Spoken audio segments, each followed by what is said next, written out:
Just a nurse. That's what they called her.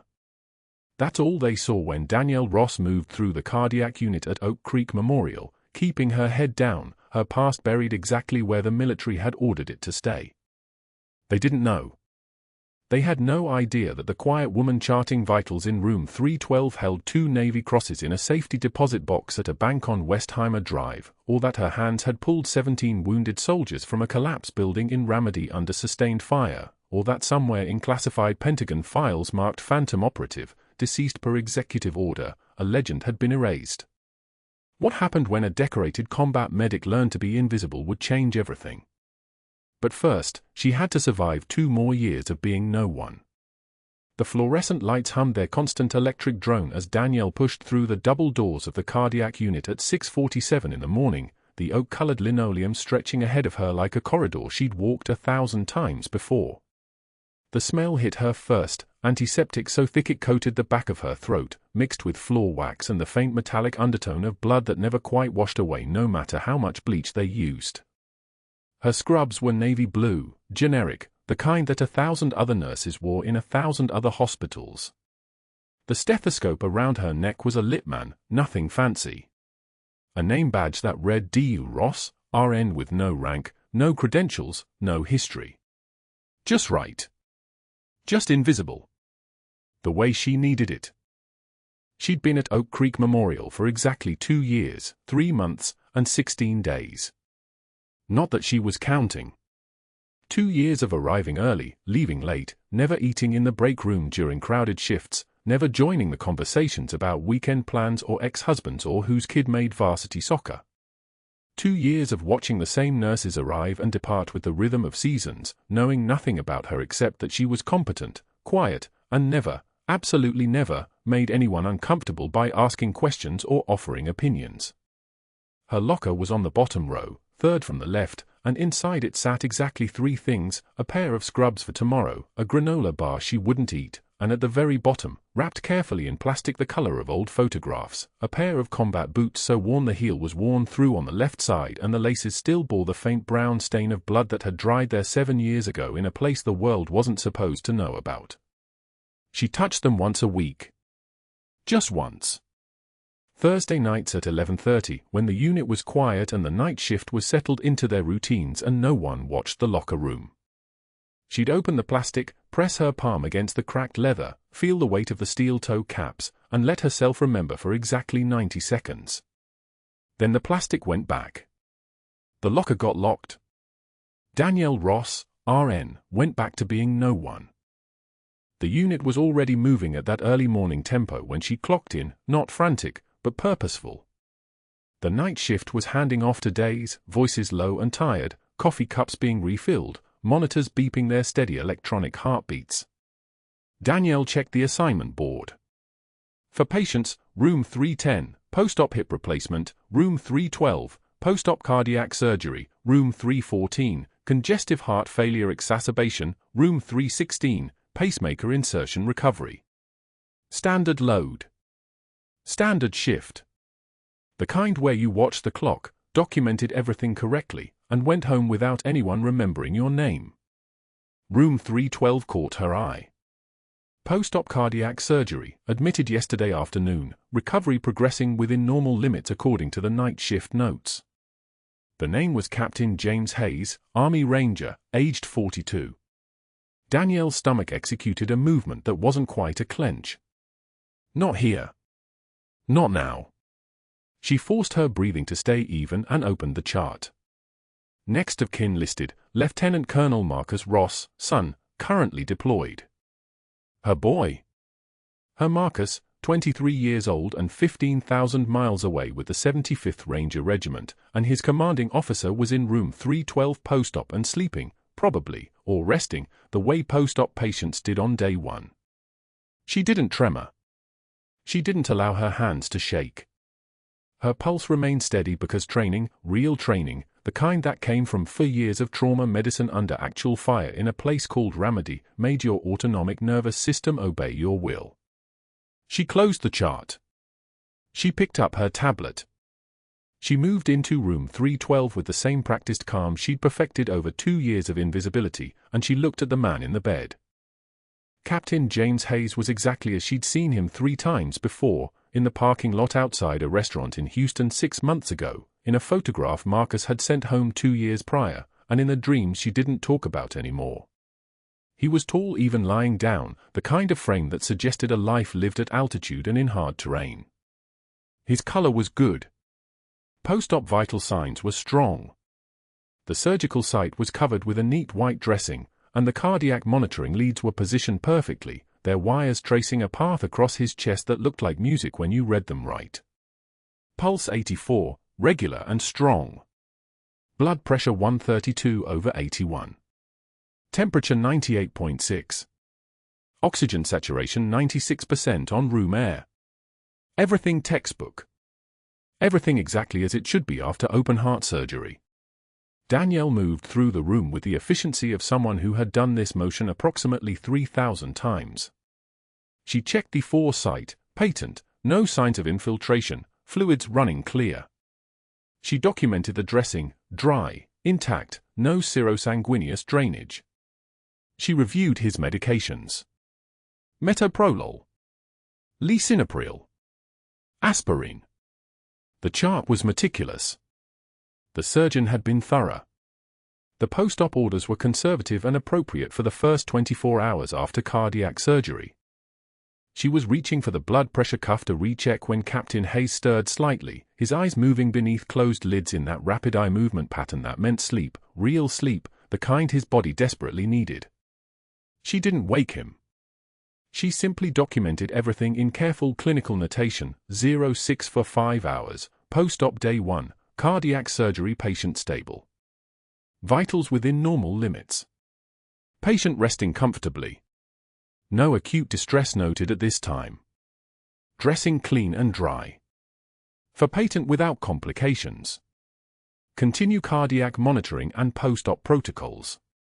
Each word went into the electronic health record with the precision of someone writing evidence, because when you'd spent years documenting wounds and interventions and outcomes in combat hospitals that didn't officially exist, you learned how to write in a way that was simultaneously complete and invisible. Dr. Sterling arrived for rounds at 7:15, his white coat pressed with the kind of precision that suggested he paid someone specifically to maintain his appearance.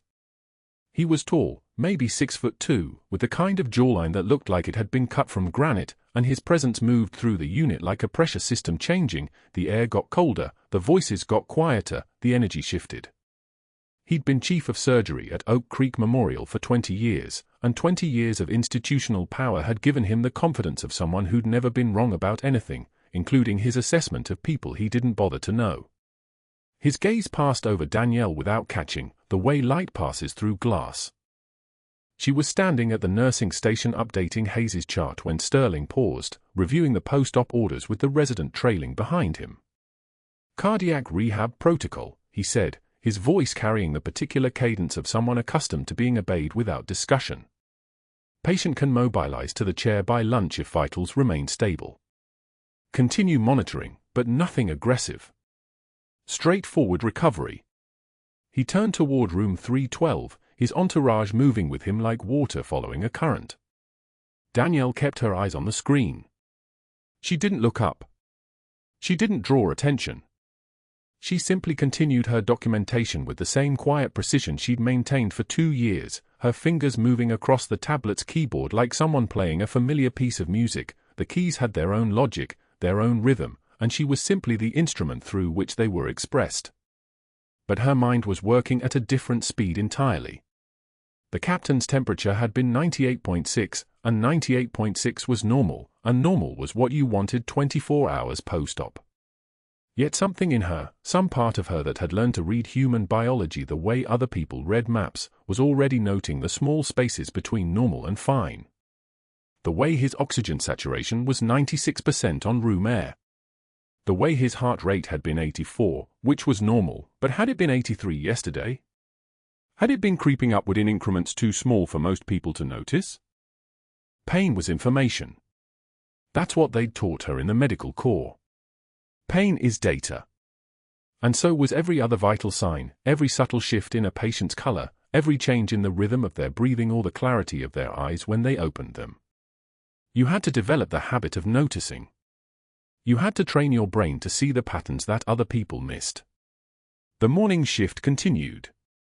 Danielle moved between her for patients with the efficiency of someone who had done this 10,000 times. She checked on the hip replacement patient. She monitored the pacemaker insertion recovery. She sat with the congestive heart failure exacerbation patient for 5 minutes and explained, in simple terms, why the fluid restriction was important for his heart. But part of her attention remained in room 312, and every 2 hours when she cycled back through to check vital signs, she was documenting, noting, watching. At 9:07, Captain Hayes's temperature had risen to 99.1. Still normal, technically, but trending. His heart rate was 88. His blood pressure remained stable. His oxygen saturation had dipped to 94% on room air. Small changes. Almost imperceptible changes. The kind of changes that in a hospital full of 800 other patients would be filtered through a dozen staff members and possibly missed entirely. But Danielle Ross, who had performed needle decompression for tension pneumothorax in field conditions on a 19-year-old Marine whose lung had collapsed under fire, who had restored sinus rhythm to a 31-year-old with crush injuries by performing open cardiac massage with her hands, who had kept 7 people alive during a building collapse in Ramadi that the Department of Defense had never officially acknowledged, was still watching. Still documenting. Still following the pattern that her eyes could see written in the electronic record. By noon, Captain Hayes's temperature had climbed to 100.2. His heart rate was 92. His confusion was subtle. When she asked him what day it was, he'd said Friday twice, the second time with the slightly uncertain tone of someone who wasn't entirely sure, but it was there. Danielle documented all of it with the precision she'd perfected over thousands of hours, 1,200 hours, temperature elevated to 100.2 F, heart rate increased to 92 BPM. Mild confusion noted during mental status assessment, patient responding to questions but answers occasionally requiring repetition. Oxygen saturation remains at 94% on room air. Dressing remains clean and dry.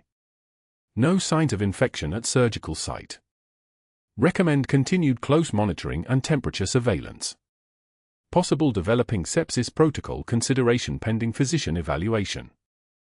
She was setting the chart down when her phone vibrated in her pocket. A message from Marcus, deployed somewhere in the Hindu Kush with the 75th Ranger Regiment. Mom, Captain Hayes is solid. Best officer I've ever served with. Tell him Phantom says hello if you ever see him. Joke between us from training. Anyway, I love you. Stay safe. Sent 6 hours ago, unseen until now. Danielle read the message once. Twice. She put the phone back in her pocket without responding, her face showing nothing, her hand steady, her breath even. The room went quiet around her, the beeping of monitors, the distant sound of a call bell, the air conditioner humming through the vents like the background hum of a world that didn't know what was happening in room 312. She had 2 hours before Dr. Sterling came back for afternoon rounds. In 2 hours, Captain James Hayes's blood pressure would likely remain stable, his oxygen saturation would probably continue to hover around 94%, and his temperature would almost certainly cross 101. In 2 hours, the early signs of sepsis would become slightly more obvious, and someone would notice. Someone might suggest blood cultures. Someone might recommend antibiotics. Someone might take her concern seriously when she presented it to the physician in charge. Or someone wouldn't. The morning round started at 6:53 a.m., and Danielle had already checked Hayes's vitals 3 times. Temperature 100.9. Heart rate 106 and climbing. The subtle confusion she documented in his eyes during the 4 a.m. assessment hadn't improved. If anything, it had deepened. She pulled his chart and photographed the vital signs with her phone, a habit from 2 years of keeping records the hospital would never officially acknowledge, then slipped the phone back into her scrub pocket alongside the challenge coin she'd carried since Ramadi. Dr. Sterling appeared on the unit at 7:15 a.m., moving through the corridors with the particular grace of a man who'd never been told no. He was 53, silver-haired, his tailored coat bearing the subtle confidence of someone whose family had donated the pediatric wing. 20 years at Oak Creek Memorial. Board connections that reached into the mayor's office. A single phone call from Sterling could end a nurse's career before lunch. Danielle approached him outside Hayes's room, her voice kept low and measured. "Dr. Sterling, do you have a moment?" No apologies, no excessive politeness, just a request. Professional. He glanced at her without breaking stride. "Make it quick. Captain Hayes is showing early signs of sepsis. Temperature has trended up since yesterday, heart rate's elevated, and he's demonstrating increased confusion. I've documented everything. I think we should hold discharge and run blood cultures before he goes home." Sterling stopped walking. He turned to face her with a smile that didn't reach his eyes, the kind of smile a surgeon learns to deploy when he needs to remind someone of the hierarchy they occupy. "Follow me," he said. He walked directly into Hayes's room, where the captain lay propped against the pillows, still pale from surgery, still connected to the cardiac monitor. But the room wasn't empty. Hayes's wife sat in the vinyl chair beside the bed. His sister stood near the window. 2 adult children, his son and daughter, flanked the opposite wall. They were all watching Dr. Sterling the way families watch doctors, as if the man's words carried the weight of scripture. "Captain Hayes," Sterling announced, his voice warm and paternal, "we're going to get you home this afternoon. You're healing beautifully. Your daughter and I were just discussing how impressed we've been with your recovery." Hayes nodded weakly. His daughter smiled with visible relief. However, Sterling continued, turning to address the entire family directly, and now Danielle understood the trap was being set. "We have encountered a small interruption." He gestured toward Danielle with the kind of dismissive wave a maestro might use toward a cellist who'd missed an entrance. "Nurse Ross here seems to believe she should be interpreting your clinical indicators. As if she were a physician." The family's expression shifted. Wariness replaced relief. "Dr. Sterling," Danielle said, her voice still steady, still level, "I'm not interpreting anything. The SIRS criteria are objective. Fever, tachycardia, altered mental status." "SIRS criteria," Sterling interrupted, his tone dipping into condescension so thick it coated the room like antiseptic, "are for physicians to interpret. Not for nurses playing doctor." He turned back to Hayes's family, his smile restored. "I apologize for this interruption. Some nursing staff occasionally forget the boundaries of their role. It happens. Nothing to worry about." The room went absolutely silent. The cardiac monitor beeped its rhythm, beep, beep, beep, steady and indifferent. Danielle could feel the weight of the family's eyes on her now, confused, skeptical, believing whatever the man in the expensive coat had just told them. She took one measured breath. Just one. Her jaw tightened, the only visible betrayal of anything approaching anger, and she wiped the single tear that escaped without breaking eye contact with Sterling. Not a collapse. Not a tremble. Just a single tear, acknowledged and dismissed in the space of a heartbeat. Her hand moved to her pocket where the challenge coin sat cool against her thigh. "That patient," she said quietly, her voice carrying the particular weight of someone who'd spent 12 years giving orders to Rangers and SEALs who understood the grammar of command, "was my son's commanding officer. You just sent him home to die." Sterling's jaw tightened. A flash of something, irritation, maybe fear, crossed his face before he reassembled his expression into something cold and professional. "That's enough, Nurse Ross. Out. Now." She left. Didn't argue, didn't appeal, didn't beg for reconsideration. She simply turned and walked out of the room, the cardiac monitor fading behind her as she moved into the corridor. The tile floor felt like it was moving beneath her shoes, but her spine stayed straight. Her hand stayed steady. The break room was empty when she arrived 40 minutes later, still in her scrubs, still carrying the weight of being called a liar in front of a family. She'd requested a 30-minute break, something she almost never did, and sat at the long table with her lunch. Turkey sandwich. Apple. Water. The fluorescent lights buzzed overhead like agitated wasps. Four veteran nurses entered together at 11:51 a.m. Nurses she'd worked alongside for 2 years. Nurses she'd helped cover shifts and stayed late to mentor. They saw her, made eye contact. And then, in a movement so coordinated it seemed rehearsed, they rose from the table across the room, exchanged glances, and left without speaking a word. Their shoes squeaked against the tile as they filed out. The silence that followed had texture. It had weight. It pressed against her like a physical force. Danielle continued eating. Bite after bite. The turkey was dry. The apple was mealy.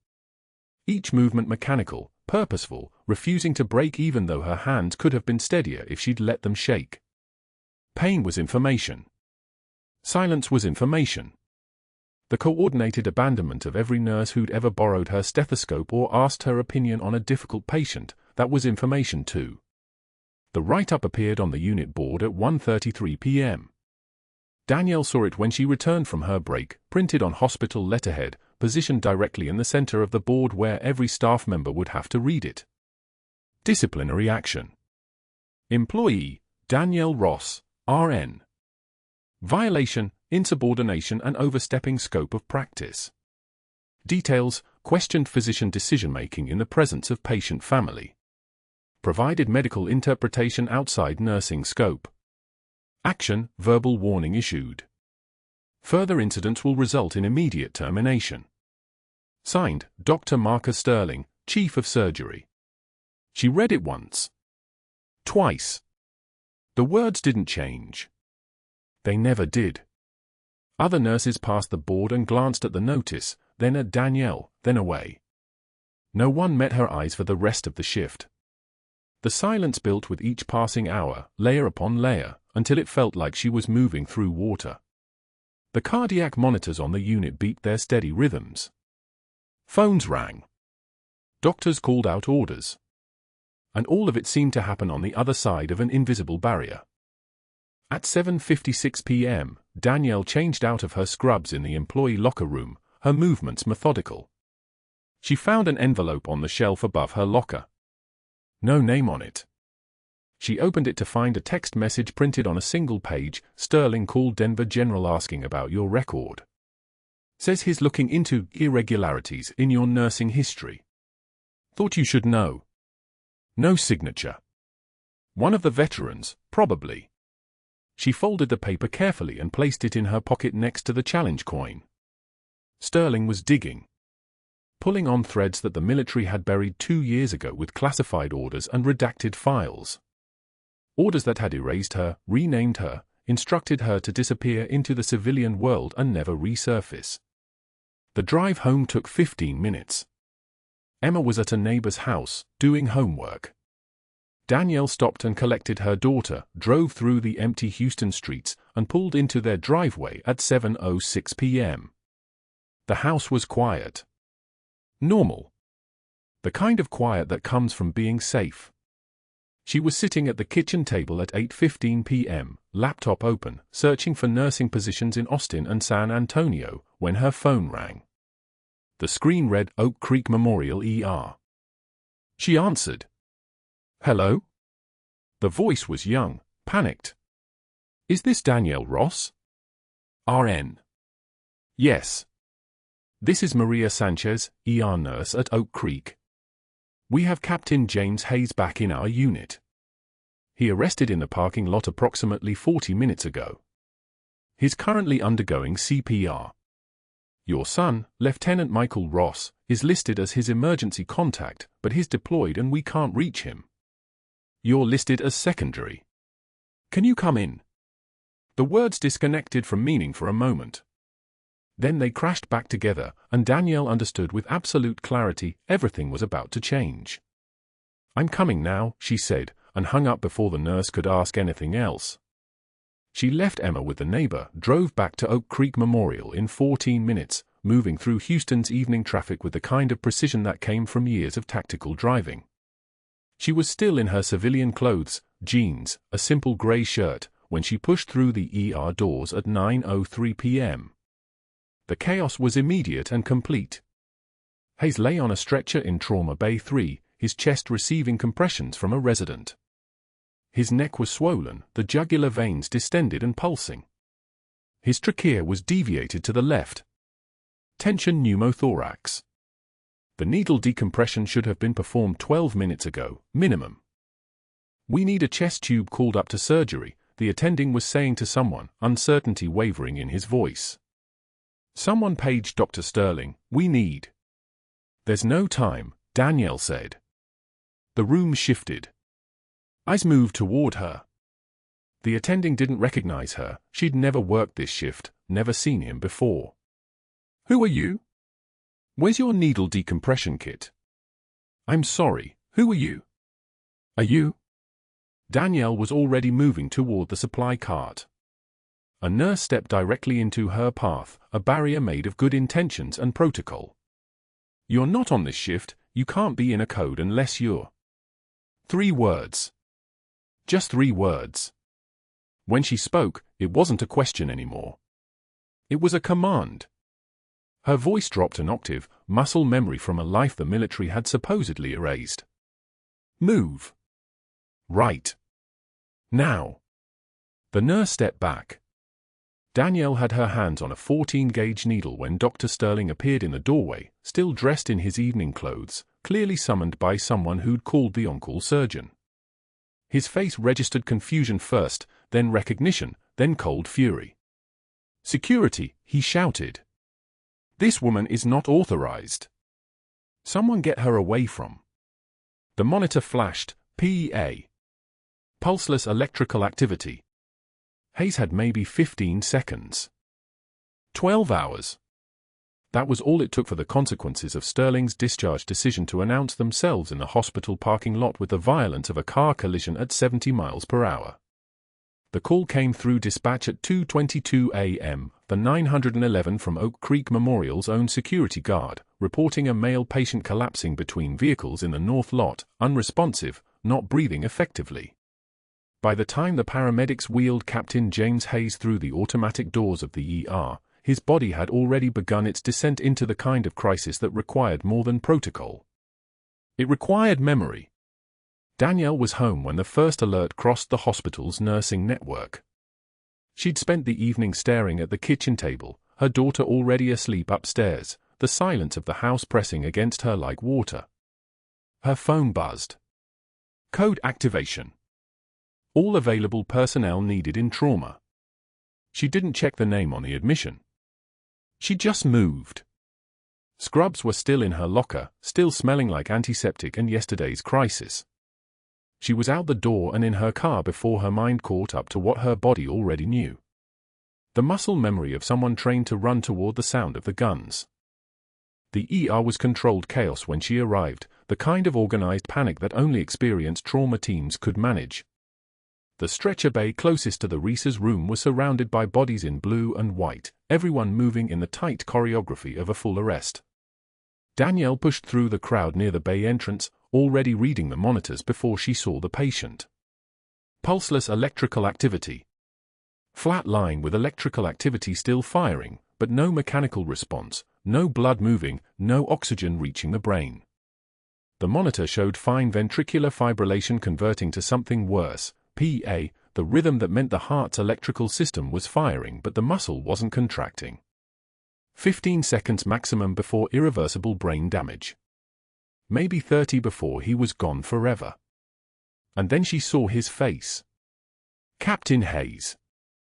The commanding officer her son had spoken about in that last FaceTime call, the one who'd written her, under strict protocols, to say that Lieutenant Ross was the best officer in his unit.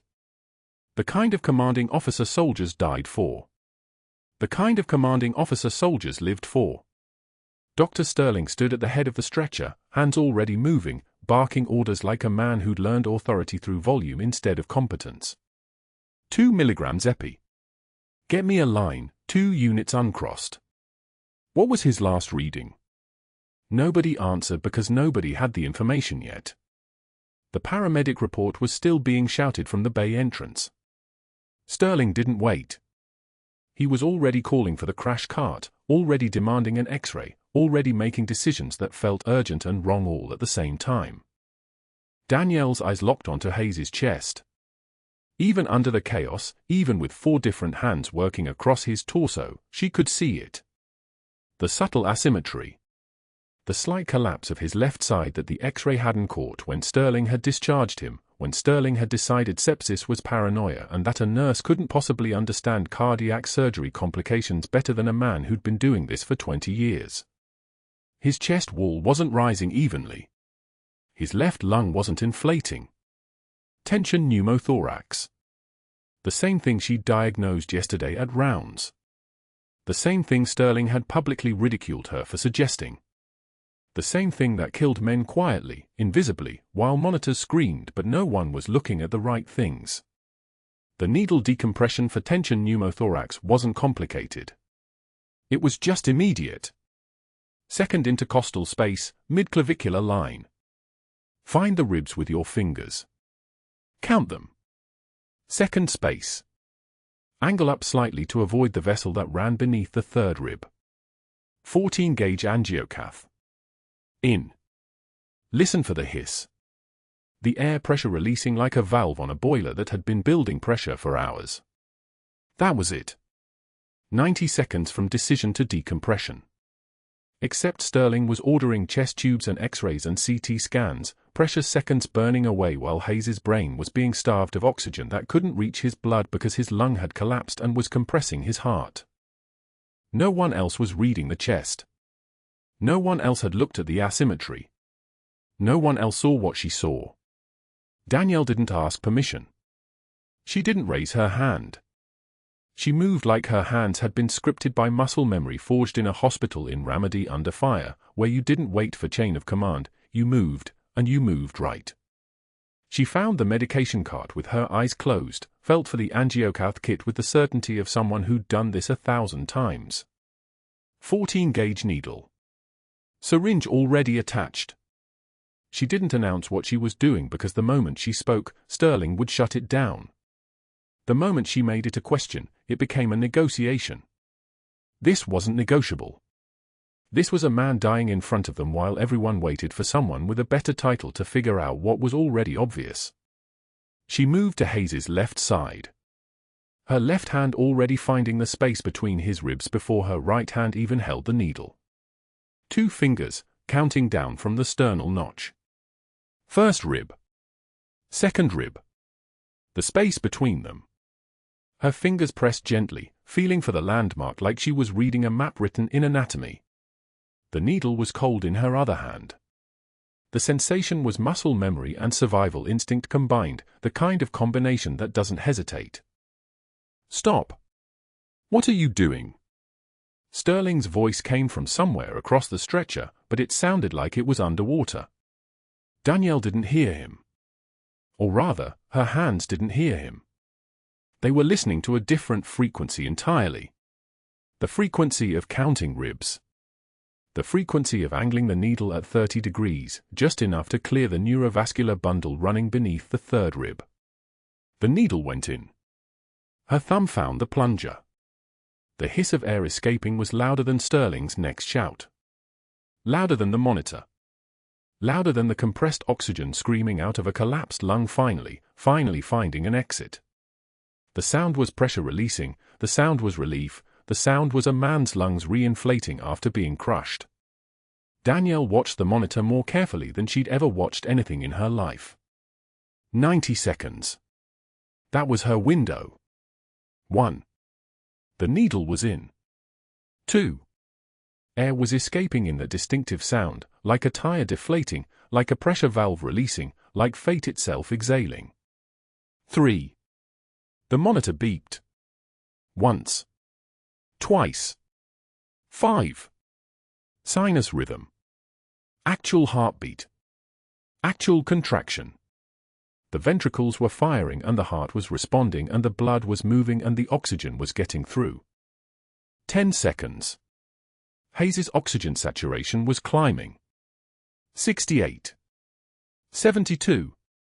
20 seconds. Blood pressure was stabilizing. Something that had been nothing was becoming something again. 30 seconds. 85% oxygen saturation. 90%. His pupils were still reactive. His color was changing from gray to something closer to human. 45 seconds. The trauma attending was already moving in with a tube, already intubating, already taking over the management of a patient who was no longer dying because Danielle had remembered something from 2 years ago. Because she had muscle memory that worked when conscious thought didn't. Because the person she had been in Ramadi was apparently still there, still capable, still faster than policy. 60 seconds. 100% oxygen saturation. Normal sinus rhythm. Blood pressure 118/72. The kind of vital signs that meant viable. The kind of numbers that meant alive. Danielle set the needle down on the tray. Her hands were perfectly steady. The kind of steady that comes from having already survived the worst. The kind of steady that isn't confidence, it's the absence of doubt. When you've done something 1,000 times, there is no shaking. There is no tremor. There is only the precision of someone who understands the weight of what she's holding. She turned around. 2 security guards were flanking the entrance to the Reese's Bay. Their faces looked uncomfortable, like men who'd been called for a job they hadn't signed up for.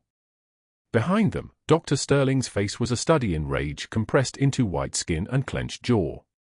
His eyes were locked on Danielle with the intensity of a man whose authority had just been dismantled by someone wearing scrubs instead of a white coat.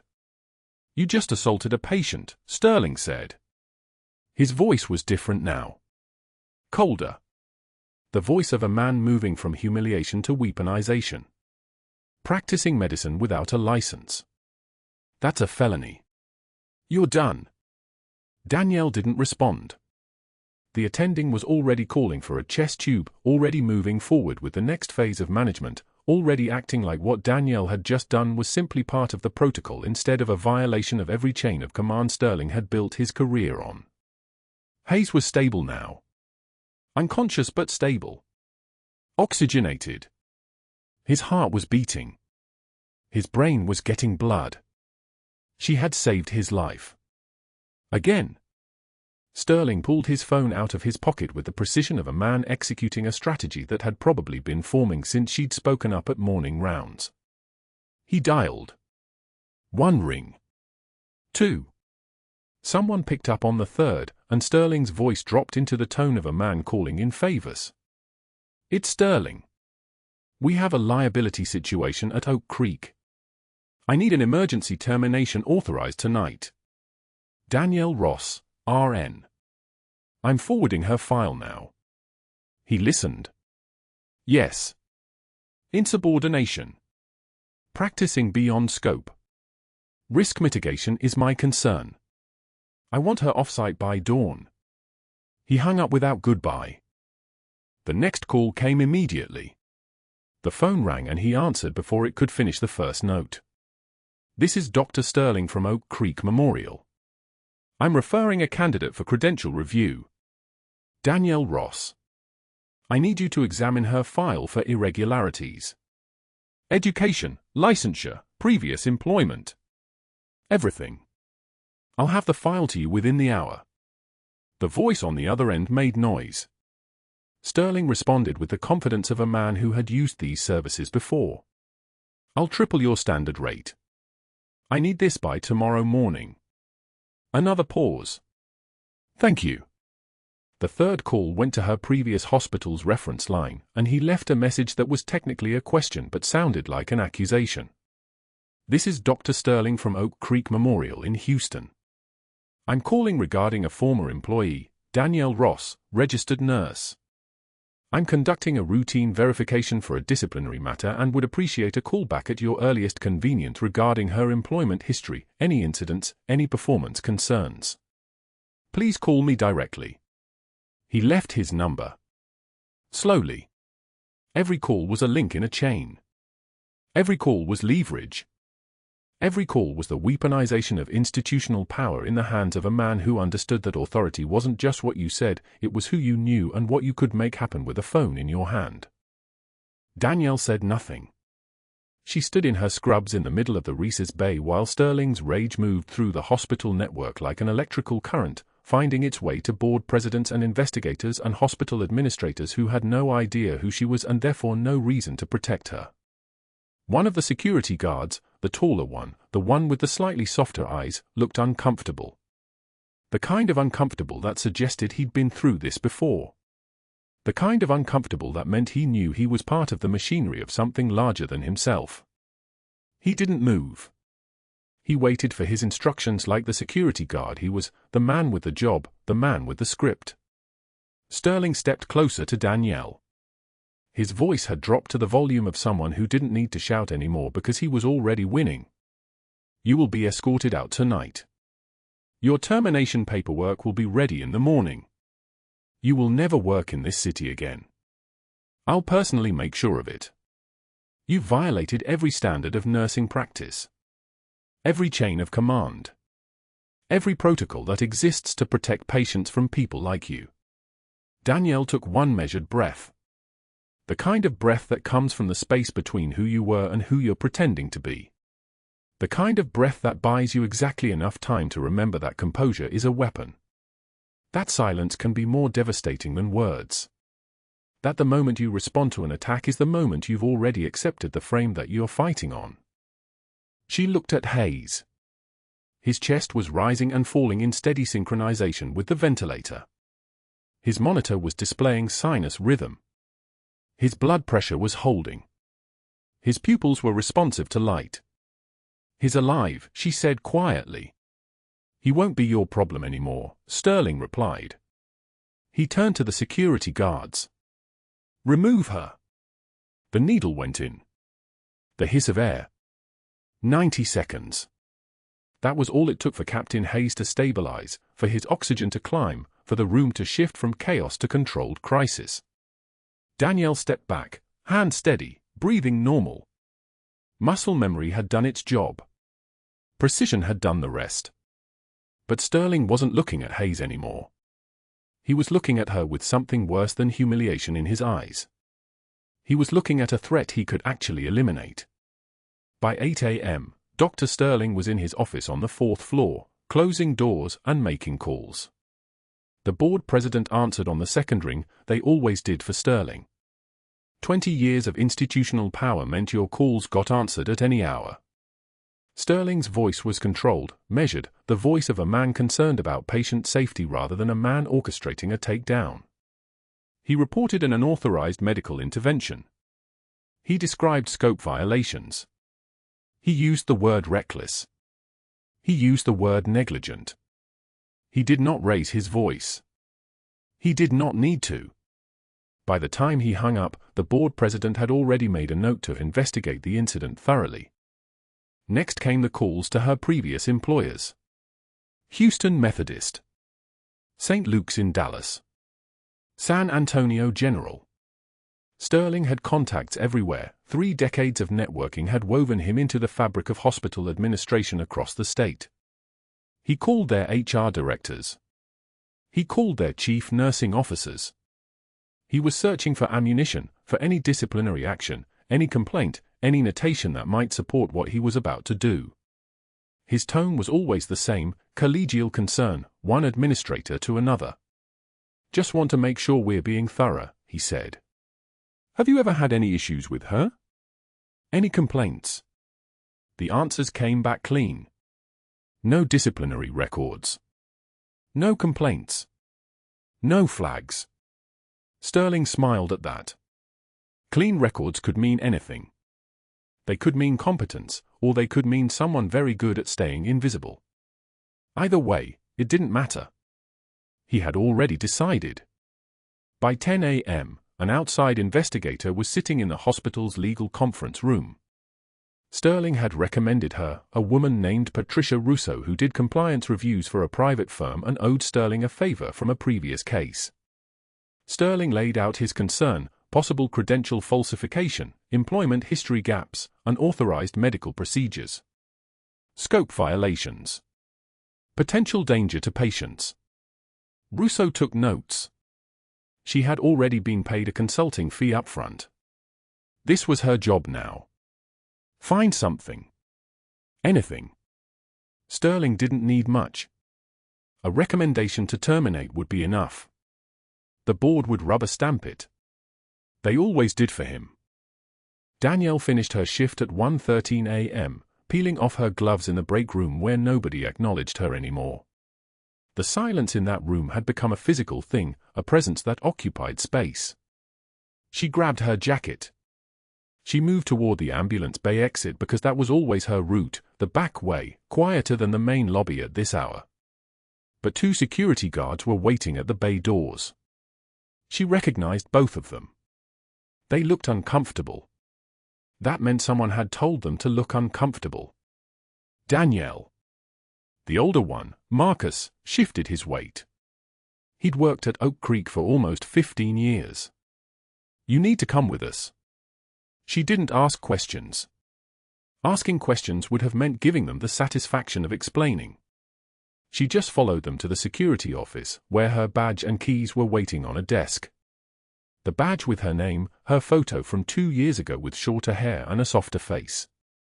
The key ring with a small brass compass attached, a gift from her son when he deployed. They asked her to place both on the desk. She did. They placed a termination letter beside them. Practicing beyond the scope of nursing practice. Unauthorized medical intervention. Gross negligence. Patient endangerment. The words blurred on the page, professionally typed, officially dated, the institutional force of a major medical center translated into sentences. She didn't read all of it. She didn't need to. The message was clear. She was done. She had made herself visible, had broken the protocol of staying down and invisible, and now she was being erased in the only way an institution knew how. Professional. Efficient. Permanent. It was 1:15 a.m. when she walked out into the Houston heat, her badge no longer hanging around her neck, her hands empty except for her purse. The parking lot lights cut hard shadows across the asphalt. Her truck was parked in the same space it had been in for 2 years, a modest Ford F-150, dark blue, nothing that stood out. She got in and sat in the cab without starting the engine. She didn't drive. She Saturday. 20 minutes. That's how long she sat there in the dark with her hands on the steering wheel, watching the hospital entrance where she'd walked through 5 days a week for 24 months, where she'd kept her head down and her mouth shut and done her job. Where she'd been nothing. And now she was worse than nothing. She was unemployed, possibly unhireable if Sterling had done his work, potentially exposed if anyone dug deeper into those employment gaps. She drove home in darkness. No traffic at that hour, just her truck and the empty streets of suburban Houston, strip malls dark, traffic lights blinking yellow at 1:48 a.m. The house was small, a rental, exactly what she could afford without raising questions. She pulled into the driveway. She sat in the cab for another 15 minutes. She wasn't sure why. Then she went inside. The house was quiet. Emma was asleep upstairs, her son 2,000 miles away on a base in North Carolina. Danielle showered in the dark, not turning on lights, letting the water run warm and then cold. She kept the pressure low so the pipes wouldn't wake Emma. Then she sat at the kitchen table in her scrubs. She'd forgotten to change, or maybe she just didn't care anymore, and she waited. Emma found her at 2:03 p.m. the next afternoon. Her daughter came home from school on the bus, the way she always did, pushed through the front door with her backpack and her voice already rising. She'd made the soccer team. Could Danielle sign the permission slip? Could they get tacos for dinner? And then she stopped. She stopped the way children do when they sense something has fractured in the world that is supposed to be stable. Danielle was still in her scrubs. 12 hours had passed. She hadn't moved except to let Emma out for school. She hadn't called anyone. She hadn't made coffee. She was sitting at the table, her hands flat against the wood, and the morning light had shifted to afternoon light and she hadn't bothered to draw the curtains. Emma's voice came out smaller. "Mom? Why are you home early?" Danielle looked at her daughter, 12 years old, dark hair like hers, the kind of straightforward innocence that comes from never having had to hide anything. And she understood, in that moment, that she couldn't tell her the truth. Couldn't explain Ramadi. Couldn't describe the moment a building came down and there were rangers under the rubble and her hands knew exactly what to do, moving on, training older than her daughter's life, pulling wounded out from under fire, keeping them alive, keeping them breathing for 4 hours in the dark until the extraction birds came. Couldn't explain the classified operation that the Pentagon had ordered erased, the records burned, the orders to disappear and never surface. But that wasn't the worst part. The worst part was that she'd broken the protocol she'd lived by for 2 years: stay invisible, don't draw attention, don't let anyone know who you really are, and now the only thing she had, the invisible job, the quiet safety of being nobody, was gone. And she still couldn't tell her daughter why. "I got fired, baby," Danielle said quietly. She watched her daughter's face crumple, watched the understanding move through that small body like a shock wave, and she pulled Emma close and held her while her 12-year-old tried to process a version of the world where adults just lost everything without explanation, where sometimes doing the right thing meant losing everything, where her mother could be on that kitchen table at 2 in the afternoon on a Tuesday and there was nothing either of them could do about it. That was the moment Danielle Ross, Senior Chief Petty Officer, went completely dark. Not hidden anymore. Erased. And somewhere in that erasure was the seed of something else, something waiting. Because the military didn't just train people to survive. It trained them to recognize when someone had destroyed the only thing they had left to lose. And people with nothing left to lose were the most dangerous kind of patient to have on your table. The elevator doors slid open on the 4th floor of Oak Creek Memorial, and the first thing Dr. Sterling heard was not an alarm. It was the sound of boot heels on polished tile, moving with a kind of precision that made his stomach drop. 1, 2, 3, 4. The rhythm of command. Behind those boots came the whisper of uniform dress blues, and behind that, the electrical hum of local news cameras swinging into position like rifle barrels finding their target. Rear Admiral Carson stepped into the hallway with the bearing of a man who had never once asked permission to enter a room. His uniform hung from shoulders that had carried weight for 37 years, 3 rows of ribbons, each one a story Sterling would never understand. Commander Price followed 2 steps behind, her jaw set like forged steel. She had made 1 phone call to JSOC that morning. 1 call. That was all it took. Sterling was in the boardroom reviewing his termination file, the one he'd constructed so meticulously against Danielle Ross, when hospital security appeared at the door. Not to escort him anywhere. To clear a path. The CEO stood, pale, wondering why a 2-star flag officer was entering his hospital with news crews in tow. Sterling's confidence had been a tool he wielded for 20 years. It evaporated in 3 seconds. Admiral Carson did not raise his voice. That was the thing about real power, it didn't need volume. "Where is Dr. Sterling?" The question was asked the way you ask for a patient's chart. Simple. Expecting an answer. Sterling stepped forward, muscle memory still trying to sell him the lie that he controlled this room. "I'm Dr. Sterling. There's been a misunderstanding. You terminated Senior Chief Petty Officer Danielle Ross for performing a needle decompression on a tension pneumothorax patient." The Admiral's eyes were the color of winter water. That procedure saved Captain James Hayes's life in 90 seconds. She performed an unauthorized procedure outside her scope of. She performed that procedure 23 times in Ramadi, Iraq. Each time in a combat environment under fire. Each time successfully. Admiral Carson stepped closer, and the cameras leaned in like vultures sensing a kill. You obstructed a protected operative. You terminated a decorated service member. You weaponized institutional policy to destroy a woman who has given more to this country than your understanding of medicine could ever comprehend. The CEO's face had gone the color of hospital walls, white, sterile, blank with panic. He looked at Sterling as if seeing him for the first time. As if seeing exactly who he was. Admiral Carson turned to the hospital administrator. "Dr. Sterling is relieved of his position, effective immediately, without severance. If he is not escorted from this building in 5 minutes, I will have the Federal Bureau of Investigation open an investigation into this hospital for conspiracy to obstruct a federal operative." The Admiral's voice was still level. Still measured. Still absolutely final. Am I clear? The CEO nodded. Security appeared. Sterling's badge was lifted from around his neck, that small plastic rectangle that had been his crown for 2 decades. His white coat was stripped from his shoulders. He reached for it, some desperate part of his brain still believing he could negotiate, could call someone, could fix this with a phone call the way he always had. But the hands that took his coat belonged to men with badges, and they didn't make exceptions for physicians with board connections. The hallway was lined with people by then. Nurses he had humiliated during rounds. Residents he had destroyed in front of their peers. Interns he had threatened with terrible letters of recommendation if they didn't bow to his preference. Every single one watched in absolute silence as hospital security escorted Dr. Sterling toward the elevator, past the news cameras, toward the front entrance of the hospital where his car waited in the physician's parking lot, and his life, as constructed, ended.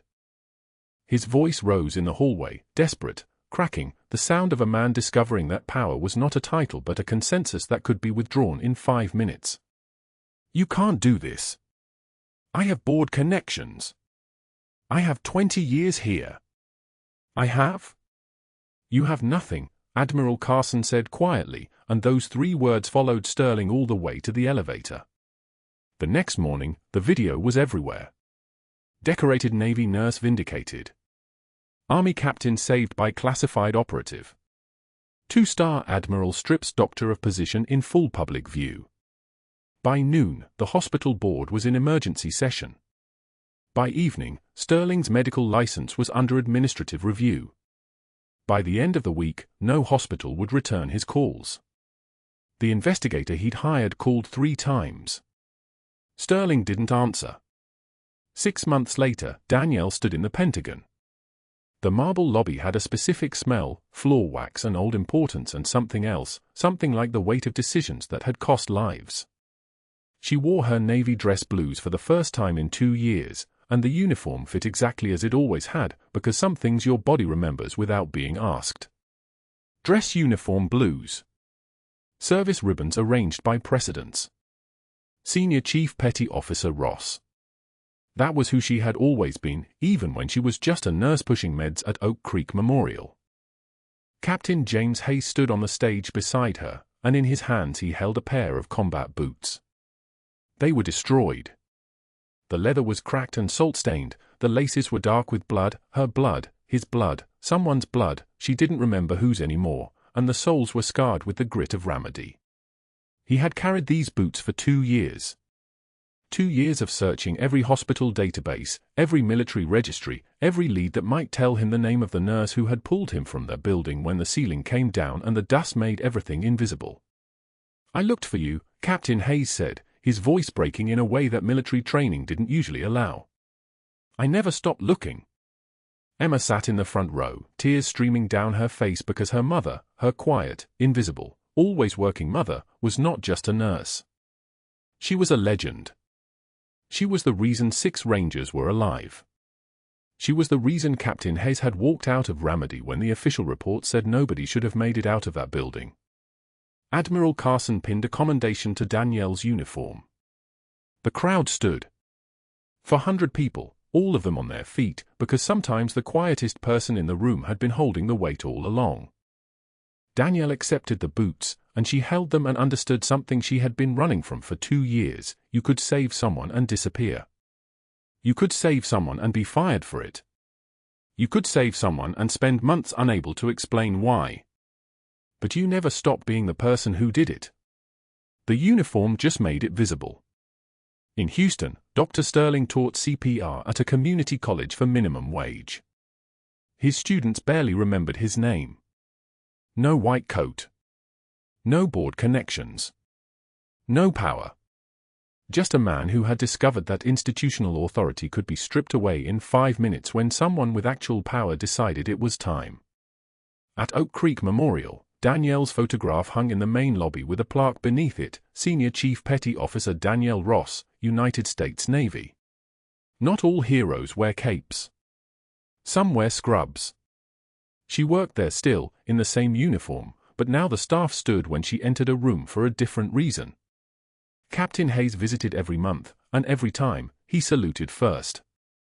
If you've ever been underestimated by someone who didn't know your true value, you understand why Danielle's story matters. Subscribe for more stories of hidden strength and public reckoning. Like and comment if you would have saved him, or if you would have walked away.